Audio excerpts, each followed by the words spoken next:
നമസ്കാരം. ബ്രേക്ക്ഫാസ്റ്റായോ ഈവനിംഗ് സ്നാക്സായോ കഴിക്കാൻ പറ്റിയ ബ്രെഡ് റെസിപ്പി വീഡിയോ ആണിന്ന്. ഇതിനു വേണ്ടി 4 സ്ലൈസ് ബ്രെഡാണ് എടുത്തത്. ഇത് ചെറുതായി കട്ട് ചെയ്തെടുക്കണം. ഒരു പാത്രത്തിൽ 3 ടേബിൾ സ്പൂൺ വെളിച്ചെണ്ണ ഒഴിച്ച് ചൂടാകുമ്പോൾ 1/4 കപ്പ് നിലക്കടല ചേർത്ത് വറുത്ത് കോരി മാറ്റുക.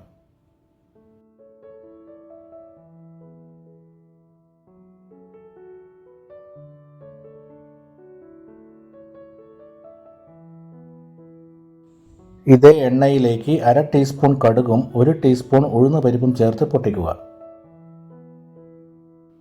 ഒരു വലിയ സവാള നുറുക്കിയതും 2 പച്ചമുളകും കുറച്ച് കറിവേപ്പിലയും ചേർത്ത് സവാള സോഫ്റ്റ് ആവുന്നവരെ വഴറ്റുക.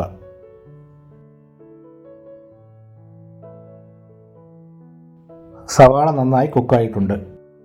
ഇതിലേക്ക് ആവശ്യത്തിന് ഉപ്പും കുറച്ച് മഞ്ഞൾപ്പൊടിയും ചേർത്ത് 1 മിനിറ്റ് വഴറ്റുക. ഇതിലേക്ക് നുറുക്കി വെച്ച ബ്രെഡും കുറച്ച് മല്ലിയിലയും വറുത്ത് വെച്ച നിലക്കടലയും 1/4 കപ്പ് ചിരവിയ തേങ്ങയും ചേർത്ത് നന്നായി മിക്സ് ചെയ്യുക.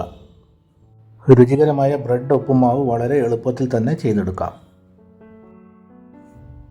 വീഡിയോ ഇഷ്ടമായാൽ കമൻറ്റ് ചെയ്യാൻ മറക്കരുത്.